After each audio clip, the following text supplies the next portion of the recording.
Okay, this is probably the best we're gonna get. Lighting, mic wise, and everything else wise. What's going on, everybody?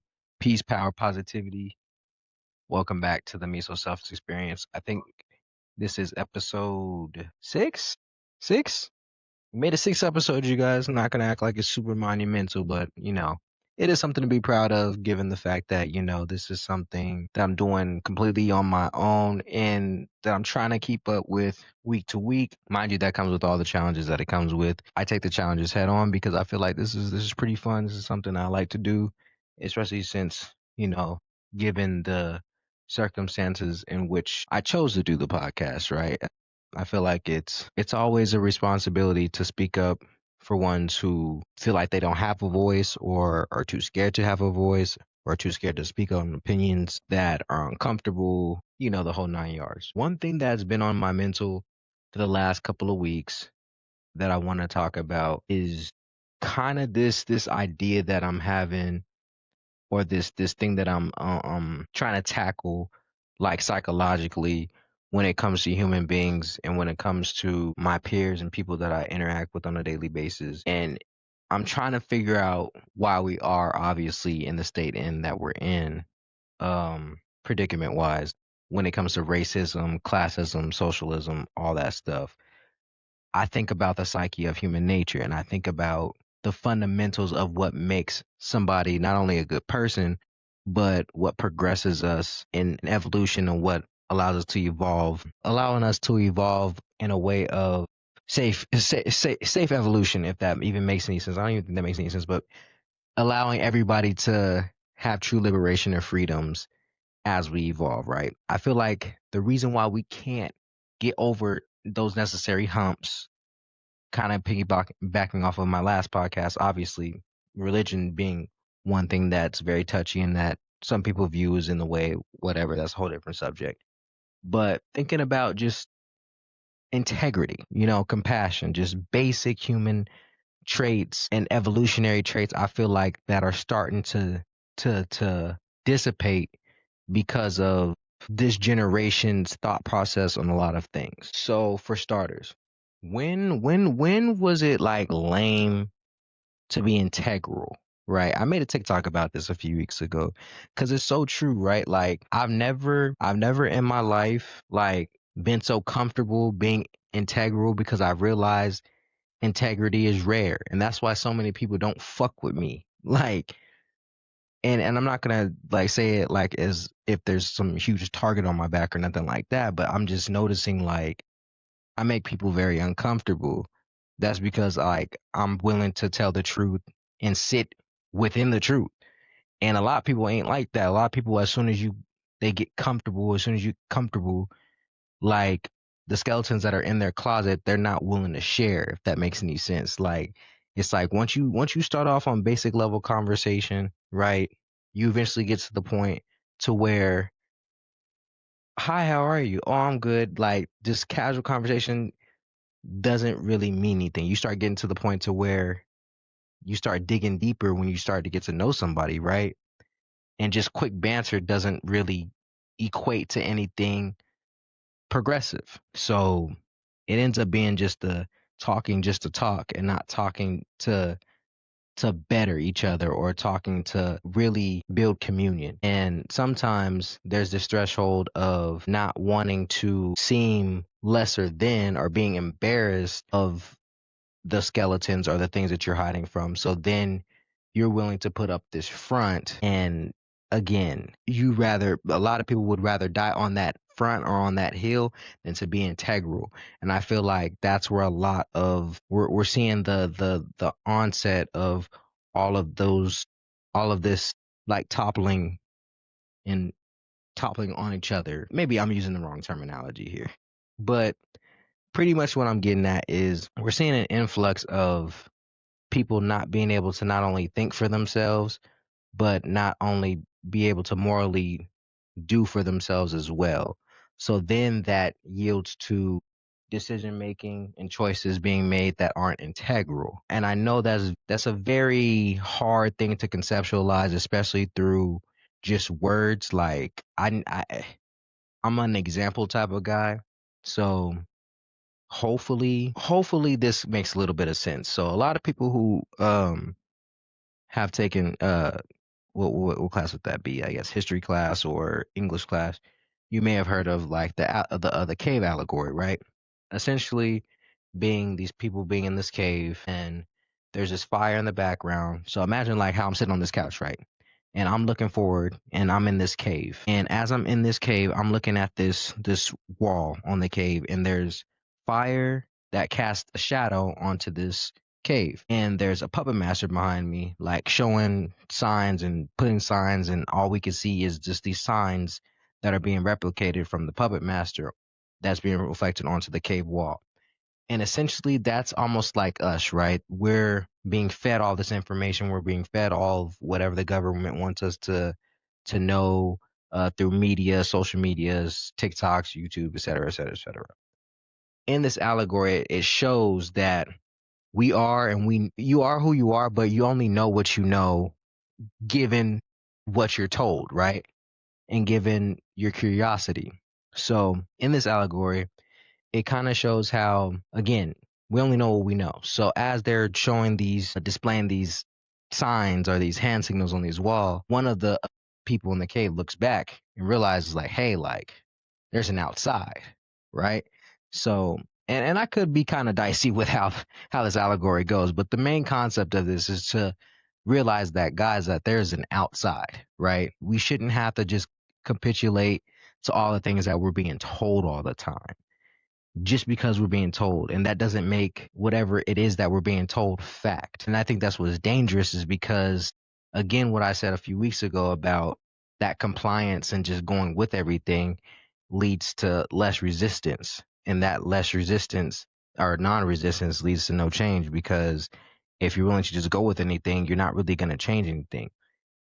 For every person who's far right, far left, or whatever you want to make of it, you're almost worse or even more worse off not picking a side, because you're hurting the people who it really hurts, and you're helping the people that it actually benefits, believe it or not, because your idolism or you playing the fence just doesn't quite help. And with that being said, I am kind of disappointed in myself because this past week I didn't get to vote given my scheduling and when my ballot came in. No excuse. I just obviously want to continue to be vulnerable as I continue to make these podcasts, right? Just to again furthermore preach my wanting for change. And again, very disappointed because, like, as much as I talk about it, like, I want to be able to walk it too.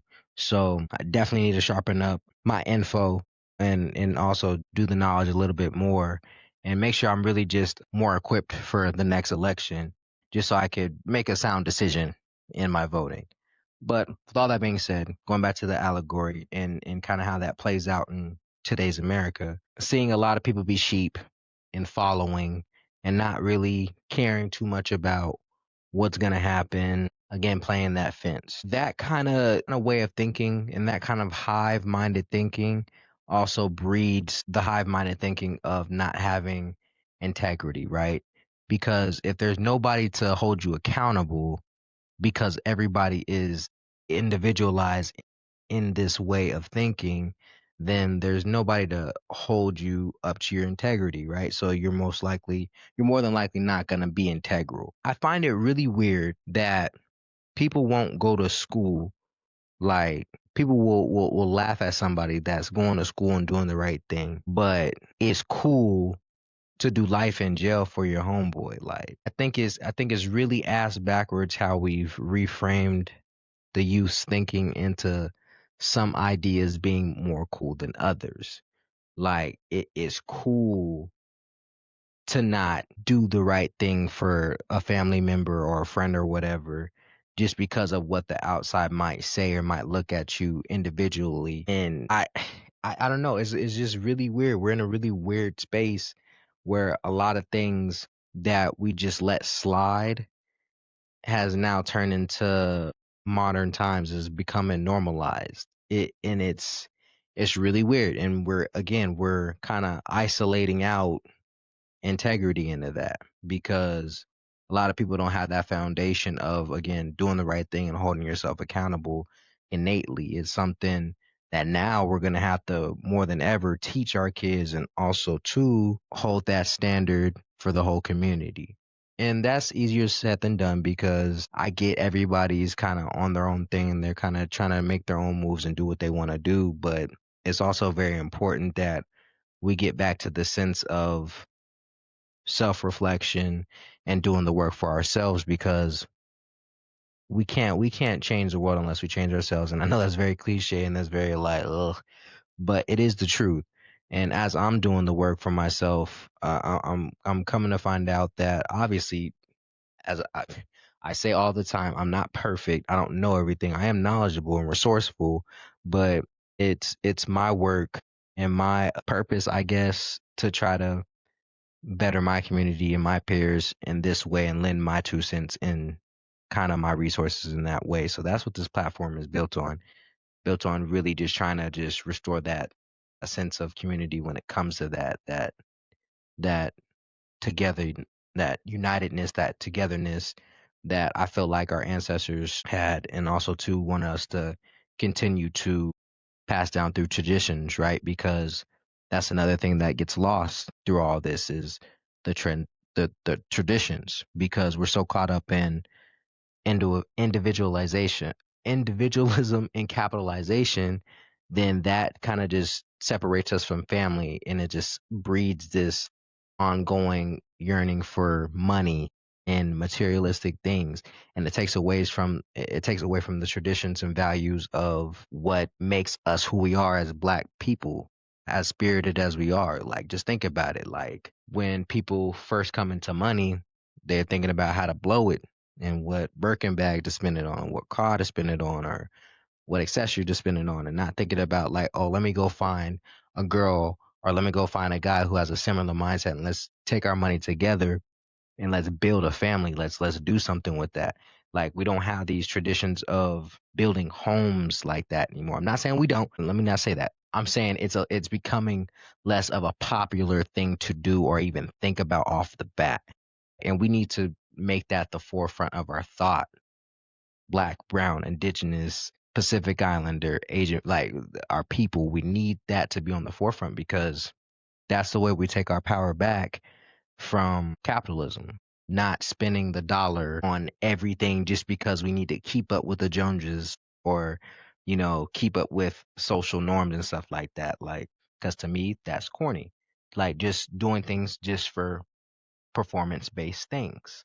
Like, that didn't make any sense. Doing things performatively, like just to be cool and just to fit in and just to make the dollar and just whatever, right? Like, it needs to be, I'm not, and that's what's super hard about kind of conveying this message. I'm not trying to make it seem like I'm better than anybody, or I'm not trying to make money and do better for myself also. I'm just saying that shouldn't be the forefront, and that shouldn't be like what motivates and drives us to be. We shouldn't be motivated by those type of things.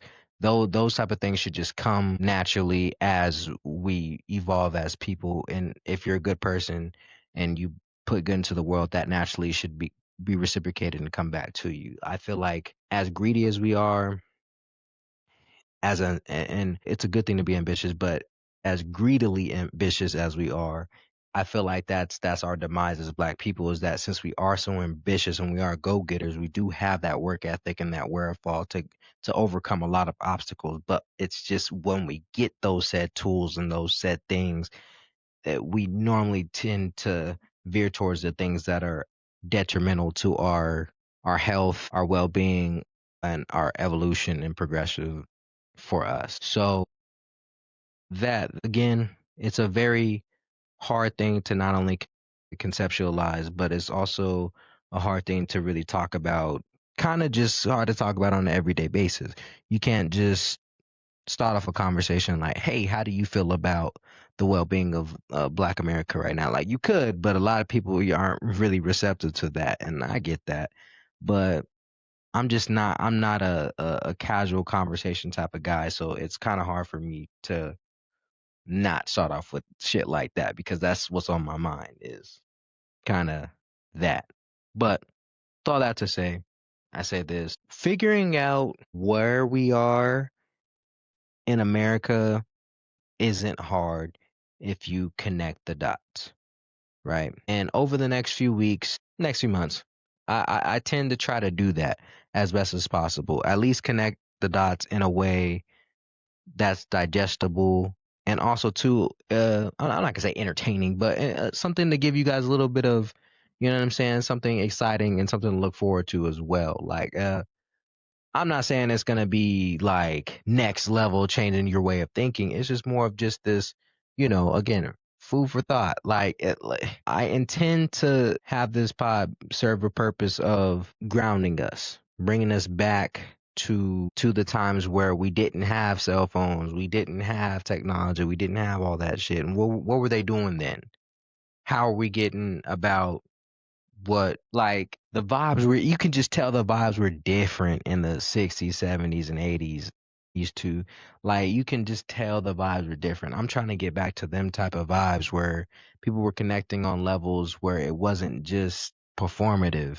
You feel me? Like, I feel like anytime I have a conversation with somebody, it's not a conversation of betterment of thought, spiritual well-being, or anything of that nature. It's just a conversation just to get by. And to me, that kind of bothers me, because it's just like, as a person who cares so deeply, and as a person who who strives and who yearns for connection on a deeper level, it's kind of just like surface level everyday kind of things is kind of just like, you know. So that's why I really do be trying to put these pods together to you know what I'm saying, kind of show you guys the inner workings of my mind and kind of how I break these things down. But it's hard too, because I can only do so much by myself when it comes to breaking these things down, right? That's why I really do want to sit down with people and have this conversation. Which, real quick, that brings me to my next point. Like, people in Arizona, and I plan on posting this on the Black Panther app. Shout out to all my people on the app. How can I better serve my community in Arizona? Like, I'm a small creator at that, and I'm not really a content creator, really. But again, I'm really passionate about my people. I'm really passionate about education and financial literacy for our people, and building foundation for our people as well. How could I better serve, given my talents and my tools and my resources, right? I'm not rich. I'm not a very strong speaker or a public speaker like that. So I mean, when it comes to things of that nature, like, I don't know what I could do, but I'm willing to get better at. I just really just want to be a beacon on the West Coast, like how Deontay Kyle is on the South Side, and how the Jam is in the Midwest. You know what I'm saying? Like, I'm thinking of those people. I'm thinking of how I could help from my side. Again, I know a lot of that is groundwork and speaking out in the community and things of that nature. But one thing that I want to do for sure is start off within my community. So that's what's been super hard too. In this spot, I'm just like, dang, how could I really preach, or not preach, but how could I showcase them what it is that I'm trying to do here on this show? And that's really what it is. And I want to start off small, right? I want to build my team, build my community, and then let's branch out and kind of take over. You know what I'm saying? Like, and I know that's easier said than done, right? Because that's a lot of connections I got to build, and a lot of talking, and a lot of face to face and connections and connecting like that I'm not naturally good at. I'm not gonna lie to you. And over the course of the last few years, it's been even harder and harder for me to do. But I get that it's essential when it comes to, again, wanting to restore and liberate the community. With that being said, it's imperative to me that we get back to a place to where integrity, compassion, and empathy are not only themes, but are kind of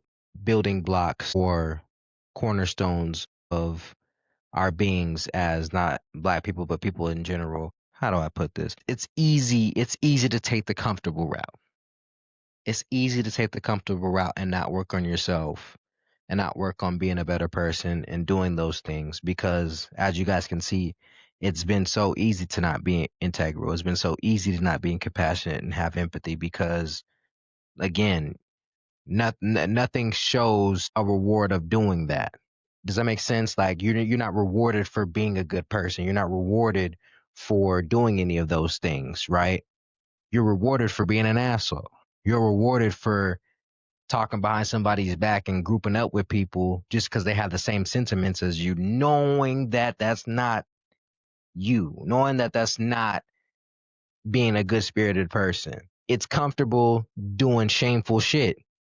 It's comfortable stepping out on your husband. It's comfortable stepping out on your wife. It's comfortable doing shady shit to your friends. It's comfortable being out here doing whatever just because it feels good. It's comfortable doing whatever just because everybody thinks it's cool. But what's not comfortable is what's going to happen when you're in your 40s, 50s, 60s, 70s looking back like, damn, I could have inflicted impact, inflicted change, and I stood by idly, didn't use any of my talents, didn't use any of my resources, didn't use any of my anything to do better for the people. But I chose it to have fun. I chose it to have individual gain. I chose it to do whatever. I think for me personally, y'all, I don't want to go out like that. And when I look at people that I know, people that I don't know, people that I see come and go, I don't want that for them either.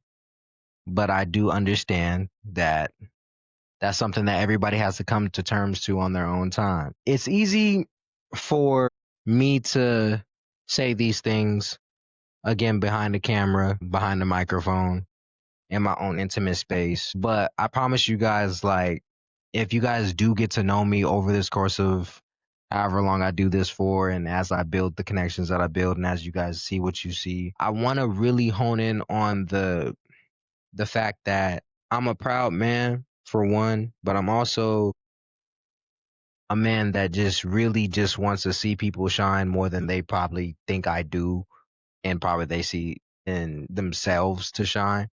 But it's real hard because I care so much. I know I can't, because I care so much. I take myself away from a lot, and that shows. Again, with the whole performative thing, like, I don't laugh at every single joke that arises because people are trying to make me laugh or something like that, or people are trying to make the group laugh. And it's not like on some trying to be an asshole or, oh, this dude's stuck up. It's just like, one, time and place. Two, not everything's funny. And three, it's just like, I'm exhausted.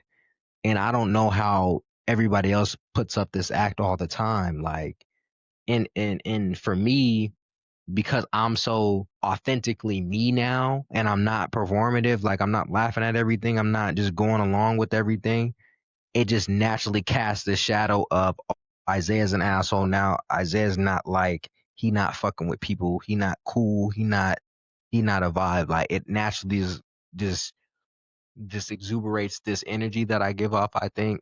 And it's just like, it is what it is. I don't give a damn. But also at the same time, it just made me think like, damn, how many people probably feel like that and want to just be real and just be like, you know what, I'm not laughing at every joke, but can't because they're so scared of not fitting in, or they're just so scared of losing people or whatever. I ain't scared of losing shit.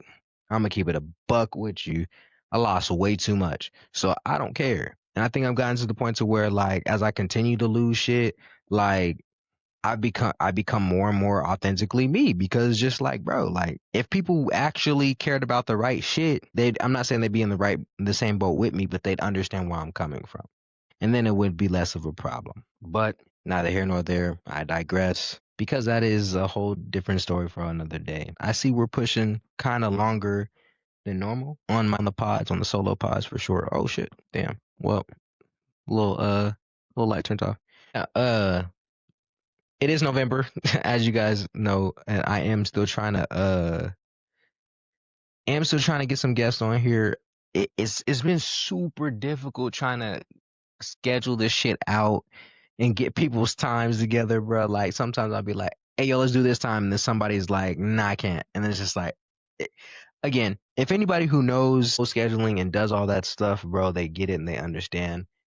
It's even harder to do that stuff and still be a full time dad, have a full time job, and still try to live my own life. It's so difficult, but it's rewarding because I really want to get this content out for you guys, because again, this is something that I feel like the people will need. Yeah, I'm still getting some guests over the next couple of weeks. Do not fret, and I apologize for not having an episode last week. Again, the hustle and bustle of all of this shit and doing it all solo, and then on top of that, it was Halloween, so that's a whole other thing. I hope this podcast and this episode served to be a little bit more of a dissection of my mind a little bit. I know I kind of rambled and kind of went from topic to topic, topic to topic, kind of like very what the fuck in a way, but bear with me, you guys. Again, this is me not only learning and getting better at potting again, but this is me trying to be as vulnerable as possible in a world where not everybody's trying to do that. And I want to, hey, listen, if I got to put all of my shit out in order to not only help but serve as a beacon of shit, I also, you know what I'm saying, may have this, or it allows for somebody